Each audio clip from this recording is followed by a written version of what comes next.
Welcome to the Customer Management IQ video interview series. I'm your host, Corey Bennett, and today we are on site at the 12th Annual Call Center Week in Las Vegas, Nevada. Joining me right now is Doug Rippey, the CTO at Astute Solutions.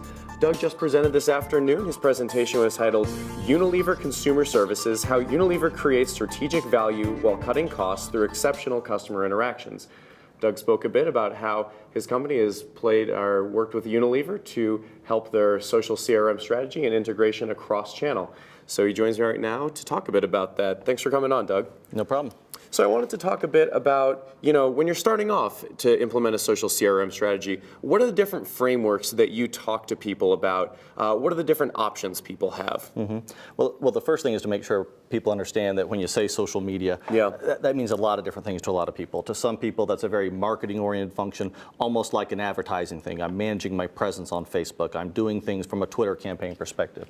To other people, it's more of a service opportunity. So people are tweeting to me. People are trying to reach out to the company. Mm-hmm. So the first thing is to understand where the company sits. What are they trying to accomplish? Mm-hmm. Is this a marketing-driven function? Are they trying to basically approach it from that perspective, or are they really worried about engaging with customers and making sure they're able to see that as another channel, almost like a phone call or an email? One of the big differences, though, in a social media is they're not necessarily talking to you.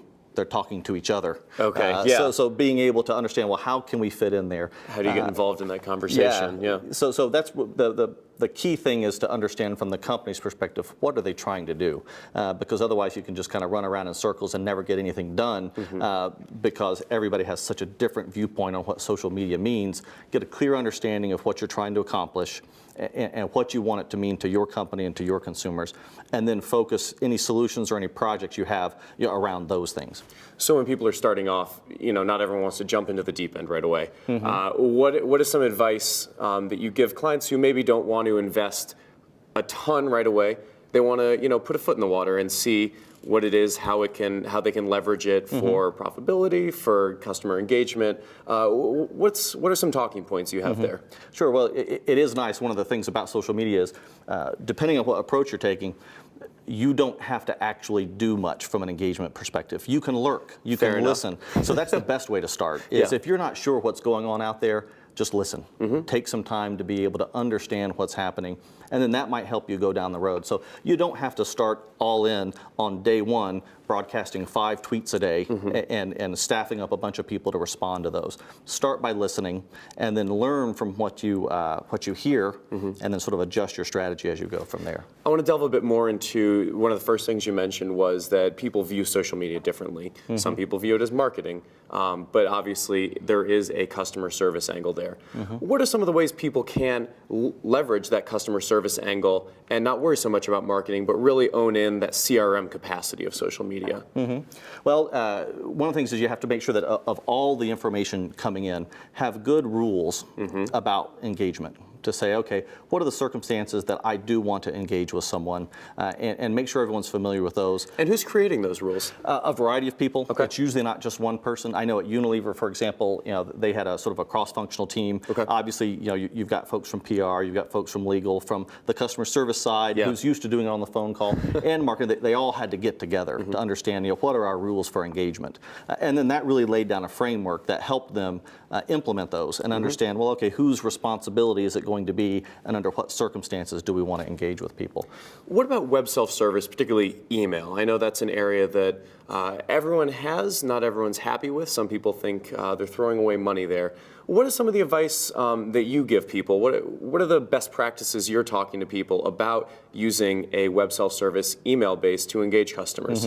Well, first I try to get them to not think of it just as email. Okay. A little bit, you described it a little bit as just as a web self-service. Think about it as more of a web channel. Okay. And if you think of it holistically, it's not just someone brings up an email and sends you, their email tool and sends you. You want them to interact on your website. So ideally, give them good self-service tools. Make it clear you're not trying to necessarily get rid of them. You're trying to let them help themselves. Because ideally, if they're on your website and they can find that answer themselves, that's going to be better for them. And then make it easy if they don't find the answer to communicate with you. And that will come in through an email. But it's not really two separate things. Okay. If you deliver that sort of as a holistic approach, I think the consumer is going to get more out of it. And then you're going to get more out of it too, because when you get that email, you're going to know what they already tried to do themselves. So that really speaks to the necessity of integrating across platforms, across channels. Again, what are your best practices there? Because it can be virtually impossible to get someone, if they're on an email, it's easier said than done to drive them to a live chat, to drive them to your website, to drive them to a telephone call. Mm-hmm. Well, I do think they need to be integrated.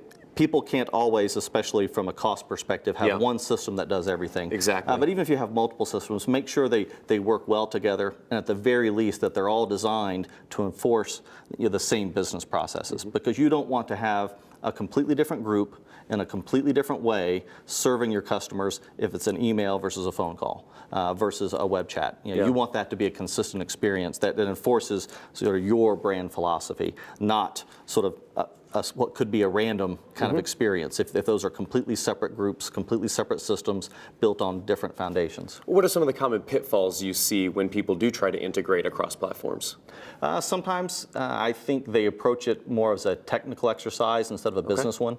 I think the technical part is usually the easiest. The hardest part is getting what might be 3 different people to agree on a common process. And that's I think what's the most important thing. Interesting. Well, it's been a pleasure having you on. I appreciate you joining me today. All right, thank you. And for our viewers out there, you can check out more of our videos at customermanagementiq.com.